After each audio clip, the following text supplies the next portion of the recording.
technology has seen a recent widespread integration into daily life, where access to vast amounts of information is now available with ease. Today's generation of students has grown up with technology all around them in an ever-increasing manner. To create an effective 21st century classroom that meets the needs of the student, a modern teacher must factor a student's motivation to learn and the effects technology has on inclusionary education. Motivation is the process that initiates, guides, and maintains goal-oriented behaviors. It is what causes us to act in certain ways to reach the goal or objective.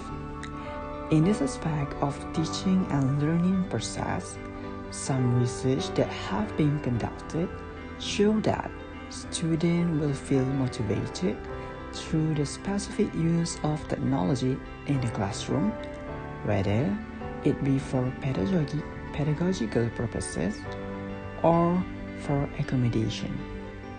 Therefore, we had decided to opt one respondent who really expert in the field of IT and education to provide some insights and sharing upon this topic.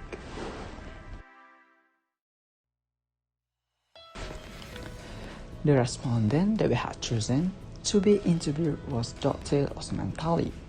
Dr. Othman is a senior lecturer of University Putra Malaysia and currently teaching in the Faculty of Educational Study.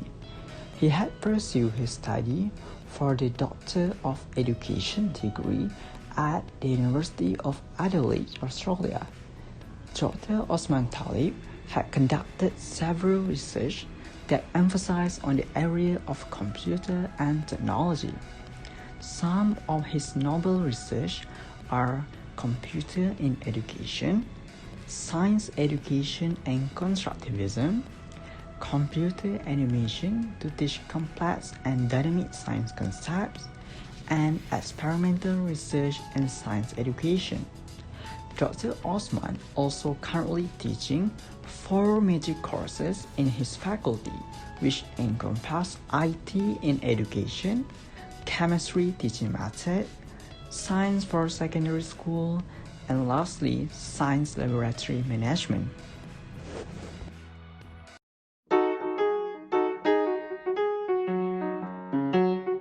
Okay, thank you very much for the question. That is a very common question because technology is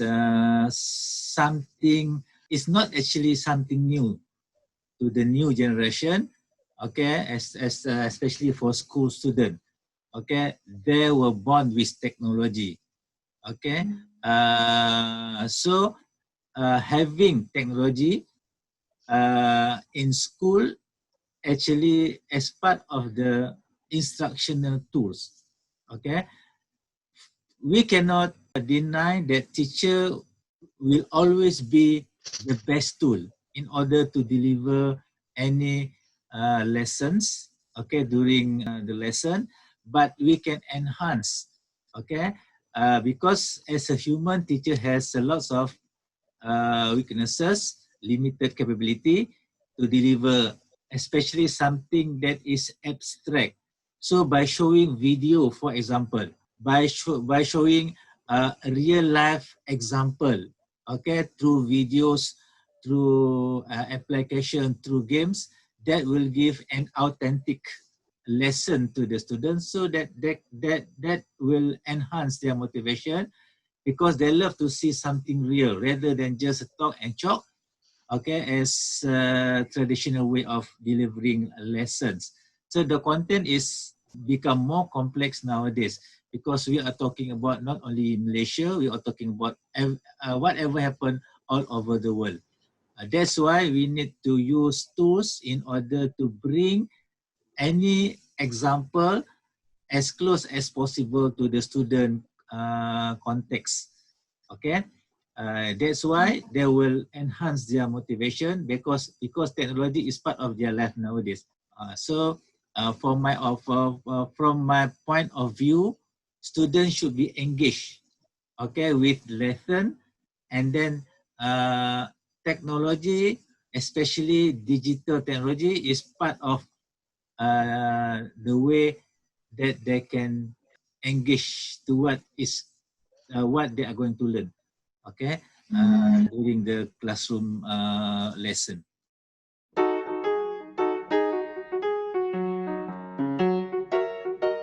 Okay, we use the nature of game in order to bring student anxiety, okay, to learn something new. Okay, in game what we have actually, firstly we have a stages. When we use game-based learning, is we start with the, let's say, first phase where the task is so simple for the student to accomplish. Then we move to the second stage where the stage is more challenging for the student. That will encourage them to think harder, to try harder, because students love challenge. But at the same time, games actually reduce what we call student cognitive load.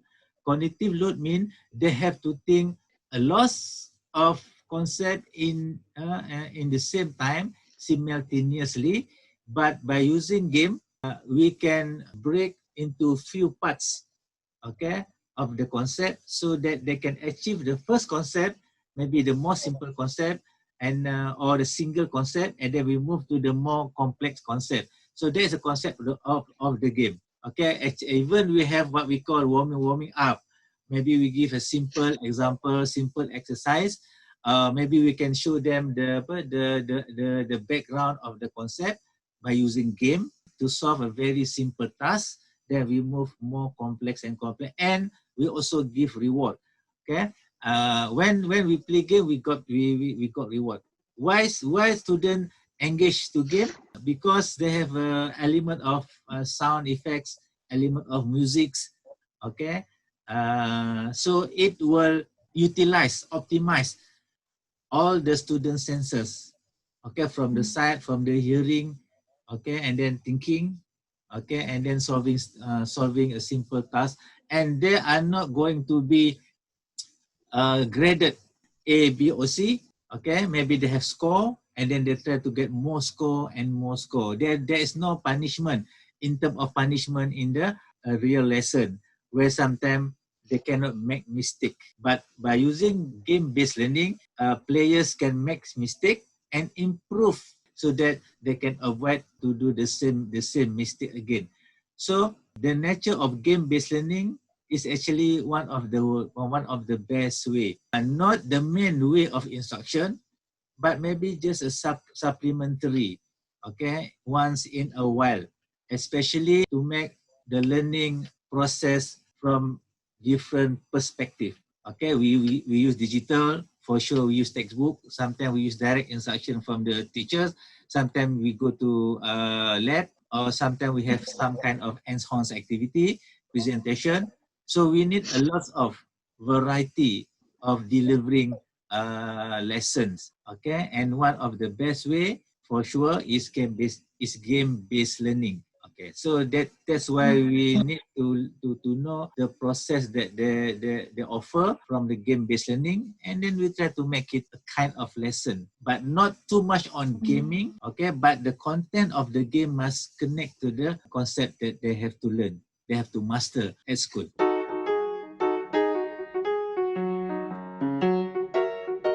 As far as KPM is concerned, I noticed that there are a lot of competition at school level, district level, state level, even at national level. They organize what they call innovation competition. Okay, so that the teacher are encouraged, okay, to use technology, and then to train their students to use technology, and then bring that technology to innovation competition.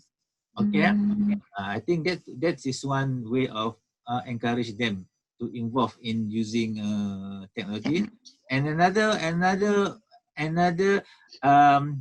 step, okay, taken by the KPM is to encourage teacher to upload their teaching material via YouTube. So there is a community of teachers. They call it Cikgu Tube. Okay, there is a community of teachers. They call it Cikgu Tube, and this is recognized by the KPM. And most of teachers were given a Guru Cemerlang, excellent teacher. Most of the teacher who get excellent teacher is a teacher who use a lot of technology. So using technology is something encouraged by the KPM because it is so difficult for KPM to determine one specific way, okay, of using technology. So they give a flexibility to the teacher to choose whatever tools they love to use, mastering in it, and then use it in the teaching and learning process. So by recognizing Cikgu YouTube, as well as organizing a lot of competition for digital innovation, computer innovation, that is waste, as long as I notice, conducted by the Kementerian Pendidikan Malaysia. I don't think newbies have a problem with technology. Okay, though the group that have a lot of difficulties is the veteran teacher. The most experienced teacher, you know why? Because they are familiar with traditional way of teaching the student. So it's so difficult to ask them to change the way they are teaching their student. But for newbies, I think the challenge is not the manpower. The challenge now is to prepare the infrastructure for the newbies to practice, because they learn a lot of ways of delivering their lesson at university level. They use a lot of digital technology. So now, in order to implement it, so the school need to have a very good infrastructure, maybe training, so that they can upgrade their understanding. Okay, so for newbies, I think that is not that much difficult to train them, because they are fresh, they have a fresh idea. They don't stick with one specific way of teaching. But for the veteran, the most experienced teacher, so I think this group is more significant, okay, for the Kementerian to look after, so that they can also include a part of their of their teaching process with technology. Okay, so if you ask me, I think newbies, what they need maybe training. I think they are willing to learn new things, new stuff, in order to teach effectively to the student. And another challenge is also to equip the school with any technology or tools that needed by these newbies. I don't think there will be a kind of reluctance. I think they will accept it, but we need to prepare them with the environment that they can utilize in order to teach by using technology.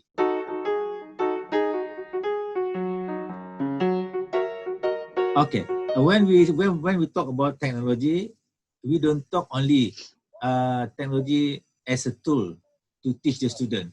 It also tools to create a network, meaning that teacher should have what is called PLC teachers, not only in this country as well as at another country, so they can learn a lot of skill, digital skill, maybe instructional skill, technology skill, whatever skill they need, by creating a good established networking with another teacher locally or internationally. I think that is my last suggestion, because it's no point for us just to stick with tools to teach students, but in the same time we also need, or the teacher needs to upgrade also their knowledge by discussing action idea with teachers abroad. Technology and students are inseparable. Students nowadays are born with technology surrounding them, and the use of technology in the classroom is something that can undeniably enhance their motivation in learning.